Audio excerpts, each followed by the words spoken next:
Buenas a todos, espero que estén muy bien. Sean bienvenidas y bienvenidos a un nuevo episodio de Mente Abierta. Mi nombre es Jerónimo y en el día de hoy vamos a estar hablando sobre cómo ayudar a una persona que está pasando por un momento difícil, que tiene un trastorno mental. Nos vamos a centrar más o menos, la mayoría va a ser centrado en trastorno de tipo emocional, como ansiedad, depresión, que son como los grandes, pero mi intención en este episodio es para que aplique a todos los trastornos, porque en realidad tampoco es que haya tanta diferencia, ahora ya lo vamos a profundizar. Antes de empezar, tengo un par de anuncios. Primero, cometí un error y subí de nuevo varios episodios porque se me borró uno y bueno, tuve que volver a subir algunos que ya había subido. Digo por si a alguno le llegó la notificación de que llegaron varios seguidos, bueno, fue por eso, porque yo armé el lío ahí. Y después en YouTube, los que me siguen por YouTube, va a haber un cambio ahí en... Es más un tema estético, que se van a subir automáticamente ahora los episodios por un tema ahí logístico, pero nada, va a cambiar un poco, digo, el formato. Nada más por si ven ese cambio. Pero bueno, muy bien. Bueno, creo que también se me ocurrió hacer este episodio porque en mi etapa que me tocó pasar por estas cosas, lo sentí bastante fuerte esto en mi entorno en general, como que no lograba entender bien qué me pasaba, entonces ni yo, bueno, y obviamente el entorno menos, pero había cosas que las personas me decían que al final me terminaron afectando más que realmente siendo de utilidad y también con eso me puse como a recordar un poco y es como que pasa muy seguido, porque todos tenemos una persona, amiga, familiar, conocida, compañero de trabajo, de estudio, de lo que fuera, que pasa por un que tiene depresión o que tiene ansiedad o que tiene alguna otro tipo de trastorno, capaz que tiene, no sé, TH, cualquier cosa, no importa. El tema es que lo que pasa es que lo principal es que hay un profundo desconocimiento de lo que son las enfermedades mentales, para empezar. Y ahí es cuando empieza el problema. Yo ahora más que nada es un poco a lo que me dedico también, que trabajo mucho con familias para que entiendan, y ahora en este momento con niños, para que entiendan lo que le pasa al niño, o sea, a su hijo. Y hay como muchas veces se entiende, pero otras veces no. Y a la familia le cuesta aceptar. Y esto nos pasa a todos en todos los ámbitos, digo, como mencionaba antes. Puede ser que nos cueste entender lo de un amigo, lo de un familiar, lo de quien sea. Pero es algo que nos cuesta en su conjunto y sobre todo las personas que nunca han vivido nada relacionado a un trastorno o una enfermedad mental, tienen menos de menos idea porque al no haberlo vivido, por ahí sacan interpretaciones erróneas de las cosas. Entonces, bueno, este episodio es más que nada para lograr aclarar eso, ¿no? Lo primero que hay que entender es que lo que es, ¿no? Una enfermedad mental y que no es que se trate de curar de un día para otro, ni que dependa 100% de la persona, de lo que haga la persona y el entorno. ¿Me explico? Ahora vamos a profundizar en este punto. Pero ¿a qué voy con esto? Una enfermedad mental es un desequilibrio químico en el cerebro, al fin y al cabo, ¿no? De neurotransmisores y bueno, de todo lo que hay, ¿no? Toda la química cerebral.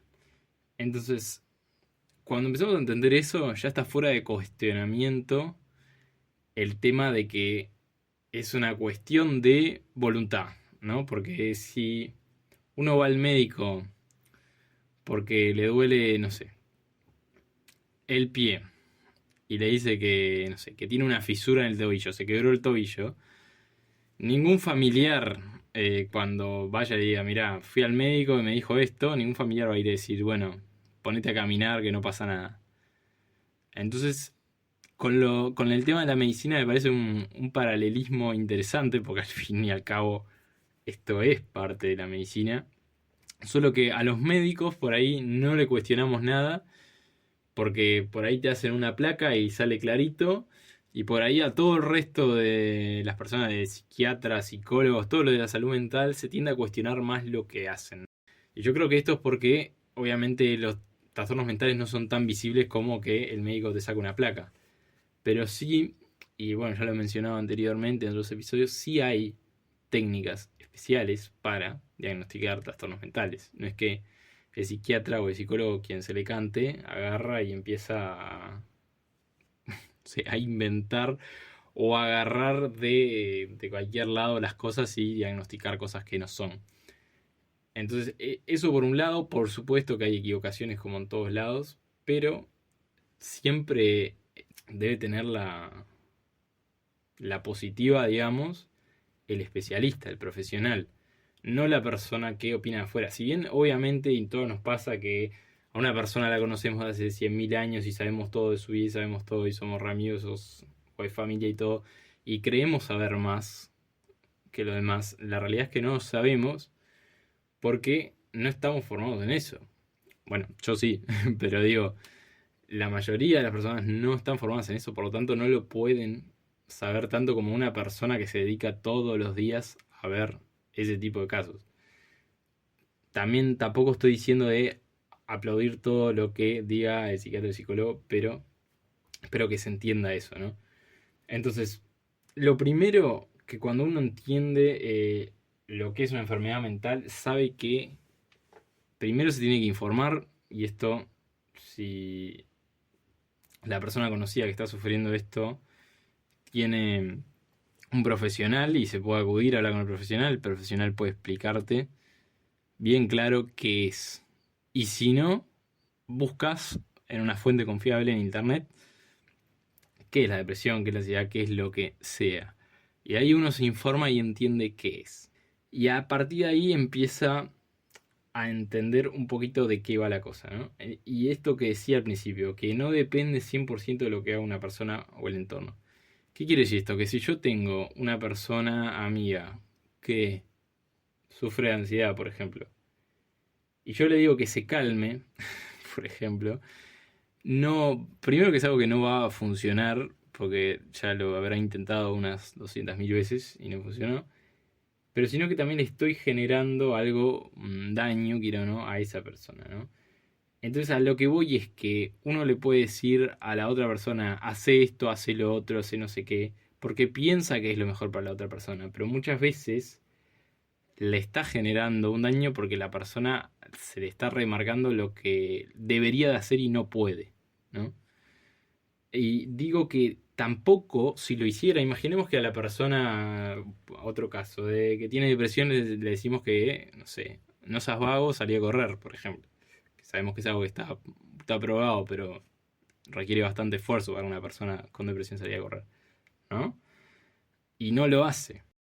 Sucede lo mismo, que le generamos un perjuicio, pero además, tampoco tenemos la certeza al 100% de que si la persona sale a correr se le cure la depresión. Y además, o sea, tenemos la certeza de que si eh, tiene pila de beneficios, sí le va a servir en el largo plazo, lo sabemos, por supuesto, y sí que está probado por la ciencia, bárbaro. Ahora, ¿le va a servir el primer día? No. ¿Le va a servir la primera semana? No. ¿Y a qué voy con esto? De que muchas veces, y incluso a largo plazo, entran en juego mucho más factores. Es decir, lo que funciona para una persona, a veces no funciona para otra necesariamente, y por ahí funciona otra cosa. Entonces, los trastornos mentales son complejos porque tienen muchos factores, multifactoriales, tienen muchos factores. A lo que voy es que no vamos, porque a lo que nosotros se nos ocurra, y siempre lo hacemos, ¿no?, de buena intención, pero no vamos a solucionarle la vida a otro por decirle lo que tiene que hacer. Porque muchas veces la persona sí sabe y lo tiene bien claro lo que tiene que hacer, pero no puede dar ese primer paso, ¿no? Entonces, ahí está la cosa también. Tampoco depende de que nosotros agarremos el rol de de que podemos hacer todo bien. Imaginemos, hacemos todo bien acompañando a una persona en un momento difícil, pero tampoco tenemos la certeza de que vaya a mejorar. Sí hay mayor probabilidad, pero no tenemos la certeza porque no depende exclusivamente de nosotros y tampoco depende exclusivamente de la persona. O sea, es algo que va mucho más allá. No es que la persona lo va a solucionar ella solita como, digamos, haciendo magia. Muchas veces es un proceso que lleva tiempo de que la persona haga sus propios descubrimientos y entienda ciertas cosas y a partir de ahí pueda.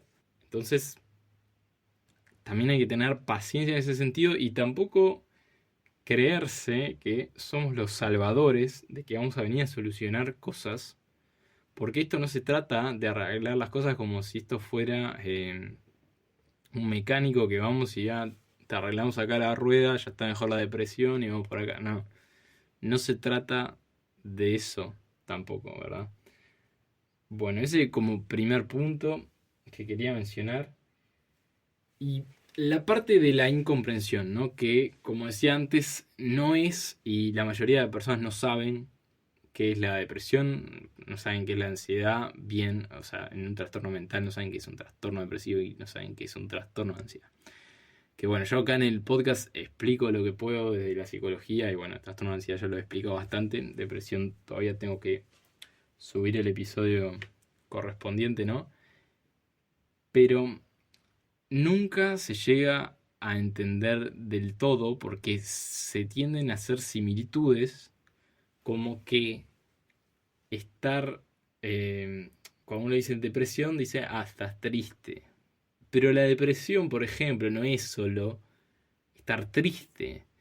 A lo que voy es que a veces nos centramos en los síntomas emocionales y dejamos de lado todo lo demás. Sí, es verdad que es estar triste, sentir vacío, sentir desesperanza, etcétera, etcétera. Pero a lo que voy es, también hay un tema de que la persona no come, no duerme, eh, no sale con la gente de su entorno. Entonces, cuando empezamos a considerar todos esos factores extra, podemos entender un poquito más lo que es, que la depresión no es solo estar triste, sino que es algo que, por ejemplo, se siente en el cuerpo.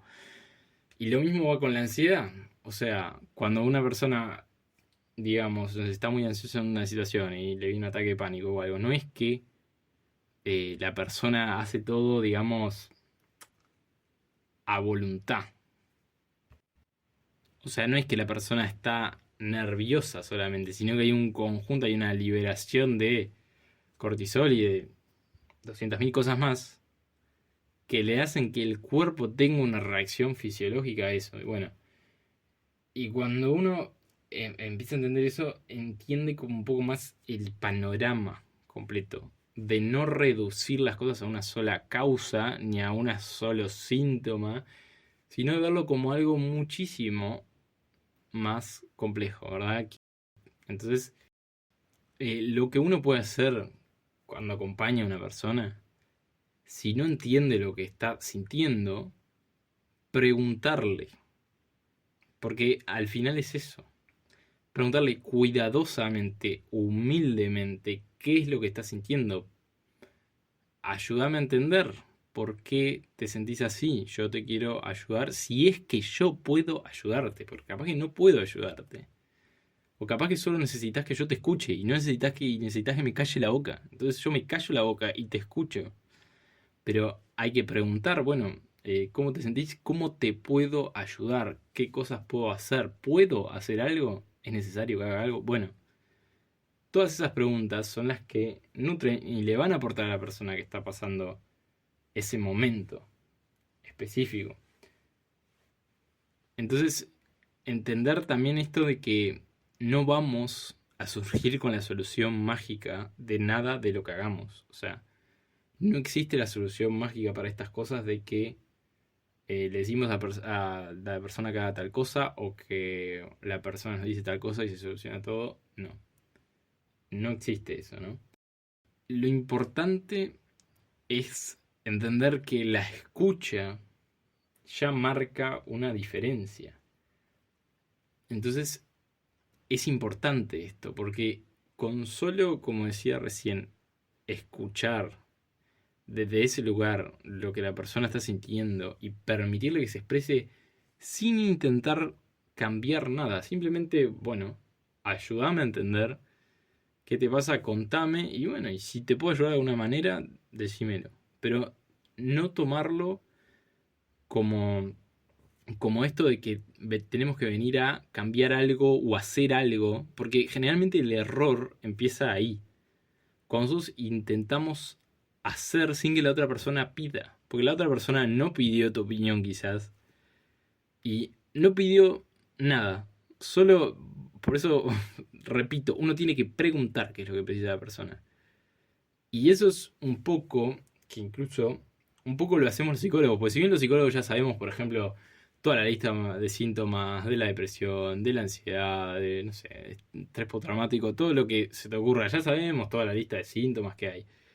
Pero nos importa lo que siente esa persona en particular, no lo que dice el manual que la persona tiene que sentir, ¿no? Queremos intentar conocer qué siente esa persona, porque cada persona es única, es especial y hay que hacerla sentir así a las personas también. Porque si lo tomamos como algo de genérico, como, bueno, tiene esto, imagínense un psicólogo que venga, tenés esto, chao. Bueno, andá, hacer ejercicio, no sé qué, no sé cuánto. Entonces, ¿qué es lo que estamos comprendiendo al final? No estamos comprendiendo nada. Por eso no funciona así. Entonces, bueno, es un poco esa invitación también. Y muchas veces ya el hecho de estar y escuchar, como decía recién, es suficiente. Y a veces no vamos a reconocer el valor que tiene y no lo vamos a lograr ver muchas veces.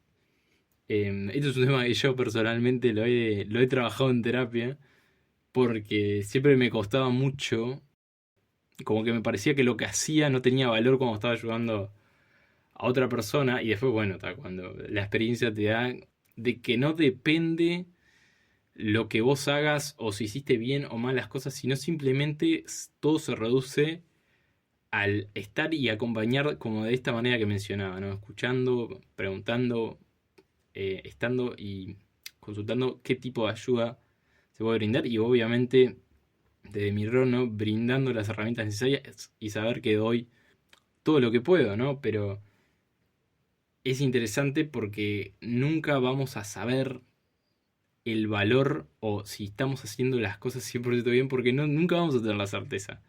Porque una persona que está pasando un momento de este tipo nunca nos va a decir, lo que me dijiste recién estuvo muy bueno, me ayudó en esto, o cómo me acompañaste en este momento estuvo muy bueno. Ojalá pase, y porque además nos da una guía, pero el 99% de las veces no va a pasar. Y la persona va a seguir y nosotros vamos a estar, como es esto, digamos, de remar de alguna manera sin ver hacia dónde vamos. Y obviamente que tenemos un plan de ruta, los que trabajamos en esto, pero nunca sabemos claramente si lo que estamos haciendo es lo mejor y es lo que mejor más va a ayudar a la persona, porque no existe tal cosa tampoco. A lo que voy es que no hay que obsesionarse, como decía antes, con buscar que todo lo que hacemos esté al 100% alineado, porque también se termina enloqueciendo uno y, y también le cuesta entender que ya con lo que hace tiene valor y por ahí empieza a complicarse más de lo necesario e incluso complicar a otra persona. O sea, no. Pero saber que lo que hacemos ya tiene un valor inmenso es muy importante. Y aunque no lo veamos y aunque la otra persona no nos lo va a reconocer porque no está en el momento emocionalmente estable o bien, digamos, para reconocernoslo, saber que eso tiene un valor inmenso para ella. Quizás después de que pase ese periodo, quizás después no lo agradezca, pero nunca lo sabremos, ¿verdad? Entonces, creo que la palabra principal que me gustaría que te quede de este episodio es el tema de la validación. La validación es cuando uno necesita y la persona necesita sentirse comprendida y validada por las cosas que está sintiendo. Y por eso no importa lo que nos parezca a nosotros. A nosotros de afuera nos puede parecer una estupidez. Porque muchas veces parece eso. Y a las personas les cuesta darse como este baño de humildad de lograr realmente entender a otra persona. Si una persona, no sé, se puso muy mal y le afectó mucho en el día de hoy. Que su planta favorita esté con, no sé, se le hayan caído algunas hojas, en vez de matarnos de la risa y decir, ah, es una planta, no sirve para nada, jaja, no. En vez de eso, si es una persona que está pasando por un momento de esto, intentemos comprenderla, intentemos preguntarle por cómo se está sintiendo con respecto a su planta o qué significaba para ella su planta. Escuchémosla, estemos ahí. Porque muchas veces se tiende a hacer todo como insignificante y por ahí las personas nos dicen cosas y la dejamos pasar y la dejamos pasar. Hasta que en un momento la persona se siente tan incomprendida y como que al final no le validan nada de su experiencia, que empeora. Entonces tenemos que ir como por ese camino. Es lo más importante. Y acá lo que es un trabajo también espiritual para la persona que acompaña, porque implica darse el baño de humildad de saber que nuestra opinión no importa. O sea, no importa lo que pensemos o lo que nosotros creemos que es mejor para la otra persona. No importa. Eso es todo nuestro deseo de mejorar las cosas desde un lugar que no aporta, porque lo estamos haciendo más por el ego, ¿no? Para querer, yo tengo razón, mirá, le pegué a esto, le pegué al otro. No, eso no soluciona nada. Simplemente el estar, escuchar, el preguntar desde ese lugar de humildad, ayudando a entender como si fuéramos niños nosotros y, y permitiéndonos eso, descubrir algo nuevo. Al final estamos, ese es el trabajo de acompañar a una persona que está pasando por un momento difícil, es descubrir, es conocer a una persona en un estado nuevo. O sea, al final es una persona desconocida para nosotros, sea quien sea, aunque la conozcamos hace muchos años. Cuando entra en un momento de estos, empieza a ser una persona desconocida, totalmente. Entonces nosotros nos tenemos que abrir a conocer a esa nueva persona y entenderla. O al menos intentarlo, obviamente. Bueno, y otro punto que ya lo mencionaba, ¿no? Que esto es un proceso.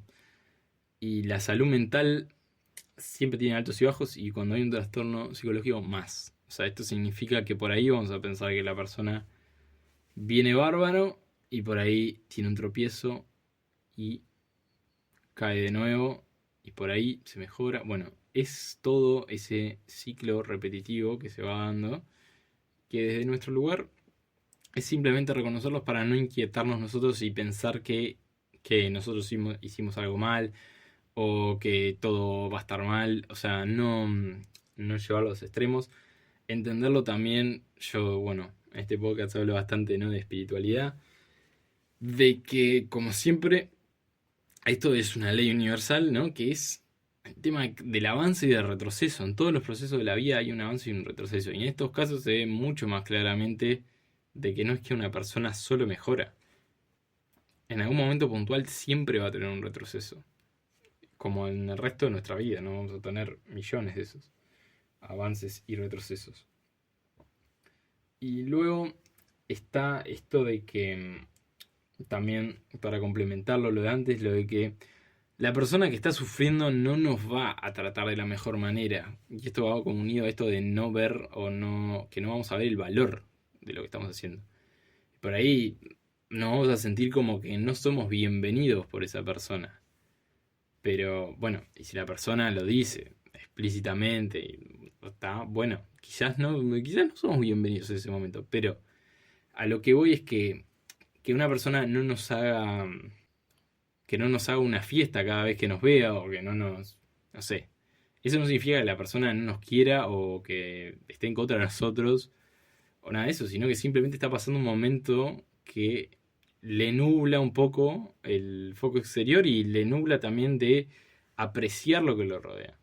Entonces, es un poco eso, ¿no? Que no tomarse las cosas de manera personal. Es más, éticamente, por ejemplo, la depresión, al estar considerada una enfermedad, muchas veces se detienen intentos de autoeliminación. Esto es como más un tema ético.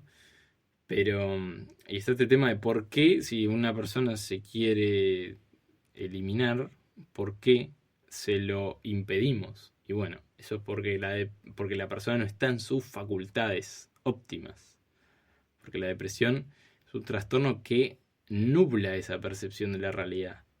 ¿Se entiende? A lo que voy, ¿no? Es que está nublada su percepción de la realidad.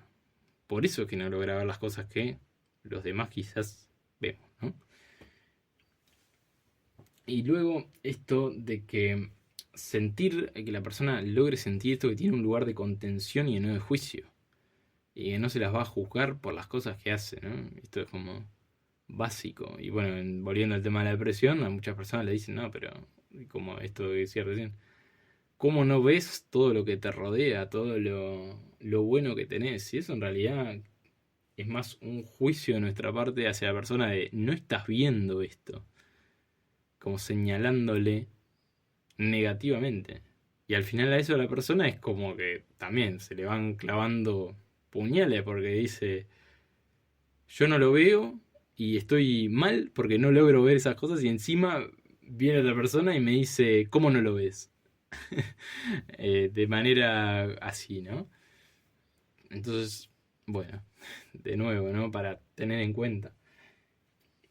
Y luego no fomentar el drama. Me parece un punto importante esto, porque en todas las personas que sufren un trastorno psicológico siempre se tiende a dramatizar un poco la situación y más allá de la gravedad del caso, digo, ¿no? O sea, en todos los casos se tiende como a entrar en el drama en el cual se toma todo como al extremo y se tiende a etiquetar a la persona, que eso es una de las peores cosas que podemos hacer. Ah, vos sos el ansioso, vos sos el depresivo, vos sos el que tiene estrés postraumático, vos sos el que tiene TH, vos sos el que tiene, bueno, lo que fuere, ¿no? Eh, entonces cuando nosotros entramos en esas etiquetas, tampoco la estamos poniendo a una persona en un lugar de la que no puede salir. Entonces, lo que se tiene que hacer es tratar las situaciones a medida que ocurren. Bueno, esta persona tenía tal dificultad, no pudo enfrentar esta situación. Ok, es esta situación puntual, no es por todo el resto de conceptualización que hicimos de es porque tiene esto y qué horrible y está enfermo. No, es esta situación puntual. Porque hizo esto y eso y esto y nunca tuvo problema. Bueno, tuvo situación puntual, bueno, se trabaja la situación puntual, ¿no? Como no llevarlo al extremo tampoco porque lo mismo, pone a la persona en un lugar de culpa, de qué culpa tengo porque a mí me toque vivir esto, ¿no? Entonces, si ponemos a una persona en ese lugar, también le impedimos salir de ese lugar. Y también este tema, para ir cerrando, de mantener el equilibrio con la protección que le hacemos a la persona. O sea, no llevar al extremo el drama y tampoco llevar al extremo el tema de sobreproteger y que, bueno, entonces una persona que la está pasando mal la ponemos prácticamente que en una bola de cristal y, bueno, hay que tener cuidado con esas cosas, como siempre digo, ese equilibrio, sí hay que protegerla de determinadas cosas, pero también, bueno, tener en cuenta, discernir bien cuáles son las cosas de las cuales necesita ser protegida en esa situación y cuáles son las que no y que tiene que también afrontar, porque si no también lo que estamos haciendo ahí es volver, como mencionaba, al encasillamiento de la persona, yo qué sé, bueno, ahora tenés esto, sos inválida, prácticamente no podés hacer nada, no, no es así. Bueno, era un poco de eso y bueno, el último punto y quizás el más importante, por más cosas, este episodio obviamente fue dedicado a amigos, familiares, personas conocidas y que esas personas tengan la intención de acompañar a la persona que está pasando este momento, bueno, algunos lineamientos para tener en cuenta, pero acá, y el último punto principal, es que lo primero y principal es incentivar a la persona y ayudarla a conseguir ayuda profesional. Sin un profesional estas cosas es complejo superarlas porque, bueno, requieren todos estos puntos que mencioné que nadie tiene en cuenta, más otros más técnicos, ¿no? Entonces, bueno, eso es como lo principal y lo que quería traer en el día de hoy. Y, y bueno, es un poco, bueno, al fin se me hizo bastante largo, pero nada, quería traer estas cosas para tener en cuenta cuando acompañamos a personas que no están pasando por el mejor momento. Y también, digo, desde el lado nuestro de acompañante, tampoco enloquecernos, ¿no? O sea, saber que la persona está haciendo su propio proceso y que, bueno, si seguimos más o menos como podemos estos lineamientos y trabajamos en nosotros mismos, también le estamos contribuyendo a ella a que logre ese proceso, ¿no?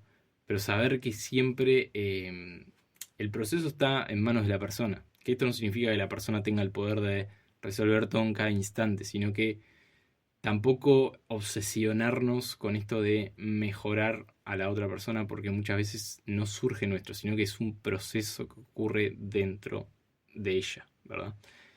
Así que bueno, espero que se haya quedado claro, que tampoco haya quedado muy pesado. Traté de... Por un poco también te voy a estar dejando un artículo que explica estas cosas desde la ciencia, que a mí siempre me gusta complementar un poco con eso. Así que bueno, espero que haya sido útil este episodio. Como siempre me podés seguir en redes sociales, @menteabiertapodcast _ al final. Acordate de darle seguir al podcast en Spotify y puntuarlo, para así esta información puede llegar a más personas.